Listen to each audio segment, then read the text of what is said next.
1993, foi que o Ministério da Saúde, através da vigilância sanitária daquela época, proibisse a composição dos famosos inibidores que, através de formas magistrais, contendo essas drogas mais benzodiazepínicos. Por uma razão óbvia, né, que achavam que não havia justificativa. Mas nós não paramos por aí, não. Em 1994, o Conselho Federal de Farmácia, aqui presente, condenou o uso dessas drogas. Ele disse, por exemplo, considerando que o uso de anfetaminas, isoladamente ou em associação com finalidade exclusiva de tratamento da obesidade ou de emagrecimento, tem causado graves riscos à saúde humana, aí eu queria lembrar uma coisa: o primeiro e mais importante mandamento universal do médico é prima non nocere, primeiro não fazer mal. E aqui está 94, reconhecido já pelo Conselho Federal de Medicina, que era isso. Mas não paramos aí. Logo em seguida, o Conselho Federal de Farmácia, aqui presente também, assim me dá licença, por favor, tá bom? Eu sou decano, estou com 82 anos de idade, exige um pouco mais de tempo, tá? E fala muito tempo aqui, passa. Tá bom. O Conselho Federal de Farmácia fez exatamente a mesma resolução. A resolução do Conselho Federal de Farmácia é 262, de 16 de setembro de 1994. Tudo isso foram sendo feito e nada acontecia, porque não tinha que acontecer. Porque não havia o que se procura até hoje, que é um consenso. E não haverá esse consenso. O INCB, né, simplesmente o INCB da ONU, mandou também mais 3 missões do Brasil, acusando o Brasil internacionalmente de ser campeão de uso dessas drogas no mundo, chamando o uso de irracional. Também nada aconteceu. E aqui, por fim, né, a Associação Médica Brasileira, a Associação Brasileira de Psiquiatria, a Associação Brasileira de Estudo do Álcool e Outras Drogas, Coordenação de Saúde Mental do Ministério da Saúde, Sociedade Brasileira de Vigilância de Medicamentos, Sociedade Brasileira de Endocrinologia, Conselho Federal de Medicina, Conselho Federal de Farmácia e a Secretaria Nacional de Vigilância Sanitária emitem essa tentativa de educação, dizendo: você está tomando remédio para emagrecer, atenção, e chama isso aqui de erro técnico, o que está sendo feito. Então, o que eu gostaria de deixar claro é o seguinte: é que nós temos que enfrentar uma realidade, e nós não estamos enfrentando, na minha opinião, aqui. Nós estamos discutindo um aspecto eminentemente técnico, como se faz isto, não faz. E isso não é a realidade das coisas, que a grande, imensa maioria da prescrição médica dessas drogas não é para obesidade mórbida, não é mesmo. Todo mundo sabe disso.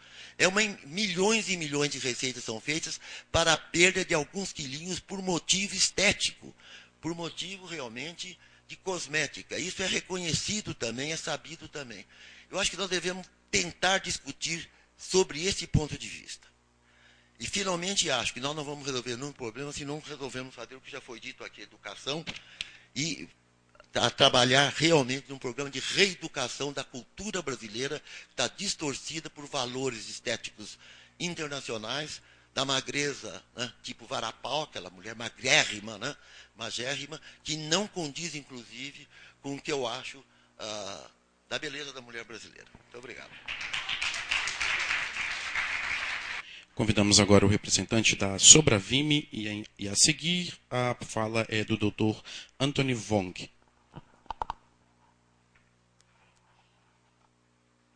Acho que boa tarde a todos. É muita satisfação. A Sociedade Brasileira de Vigilância de Medicamentos comparece mais uma vez a um debate a um só tempo, não é, caloroso, esperamos que seja mais ainda, e com um elevado grau, não é, de informação científica. Eu me sinto particularmente muito feliz porque fui precedido pelo meu mestre informal, professor Elisaldo Carlini, fundador da Sociedade Brasileira de Vigilância de Medicamentos, e a quem eu substituí, não é, na presidência. E, desde 1991, quando ele fundou a sociedade e eu fiz parte da primeira diretoria, eu recebi um ensinamento básico, porque, embora formado há 38 anos, até então, há 20 anos atrás, eu nada sabia sobre o controle de substâncias narcóticas e psicotrópicas. E tudo que sei, não é, foi a base, não é? O substrato desse conhecimento, eu tive com ele. E eu acredito que vários dos presentes aqui já tiveram a oportunidade de ler pelo menos um das dezenas de trabalhos que o professor Carlini escreveu esses anos todos. Eu estou falando dezenas. E, lamentavelmente, ignorados pela inteligência científica brasileira. Isso é uma verdade que eu estou dizendo que dói. Porque os órgãos de regulação, diante das pesquisas, não é? Pesquisas com fundamento científico que foram feitas, porque o professor Carlini não é apenas um especialista em neurobiologia, ele é um pesquisador de saúde pública também. Bom, esperemos que, não é, o bom senso, a inteligência desse plenário, não é, seleto, apoie a iniciativa da Anvisa. Não gostaria de falar do que a Sobravime fez esses anos todos, não é? Estimulada até pelos estudos pioneiros do professor Carlini. Quem desejar, eu trouxe até um boletim expressivo escrito há 4 anos atrás, não é? Que dá conta disso. Mas nós elaboramos, digo nós, eu, não é? E a professora Karniewski, não é? Elaboramos 2 questões para serem respondidas na etapa subsequente. A primeira pergunta, feita por mim, José Rubem de Alcântara Bonfim, é: considerando as exposições feitas sobre a sibutramina, que não demonstraram que os benefícios superam riscos ou danos, pelo contrário, os riscos e danos são preocupantes, considerando que o princípio lapidar da prática de saúde, estabelecido há 2.500 anos, antes de tudo, não causar dano, está no livro das epidemias de Hipócrates, considerando que o Código de Ética Médica, Resolução CFM, Conselho Federal de Medicina, 1931, de 17 de setembro de 2009, estabelece no capítulo 3º, responsabilidade profissional, aspas, é vedado ao médico, artigo 1º, causar dano ao paciente por ação ou omissão caracterizável como imperícia, imprudência ou negligência. A pergunta é: constitui imperícia prescrever sibutramina de acordo com as análises de Laís França, Anvisa, Álvaro Atala, Centro Cochrane Brasil, Flávio Fux, FAMED, Universidade Federal do Rio Grande do Sul, e Francisco Paungart, ENSP? A pergunta é dirigida ao Dr. Valmir Coutinho, da Sociedade Brasileira de Endocrinologia e Metabolismo, mas, se possível, gostaria que fosse examinada pelos expositores citados. A segunda indagação é da minha colega, compõe o duo aqui da Sobravime presente, doutora Margot Gomes de Oliveira Kanika, eu sempre me atrapalho com o seu nome, Karnikovski.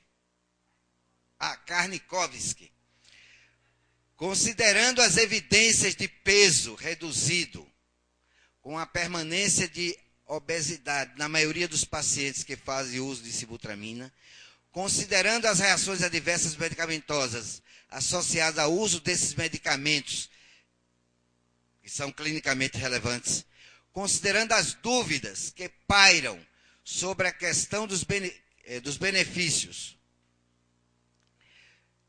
superarem os riscos no caso de uso da sibutramina, sendo inclusive um dos motivos pelos quais vários países decidiram retirar do mercado o produto e a substância, entre eles os 24 países da União Europeia, os Estados Unidos da América, o Canadá, a Austrália, a Nova Zelândia, a Argentina, o Uruguai, o Chile, a Colômbia, Panamá e o México, gostaria de solicitar ao representante do Conselho Federal de Medicina que explicasse, aspas, como se poderia atribuir à população a responsabilidade de decidir pelo uso ou não de uma substância a qual não se pode garantir a segurança de uso.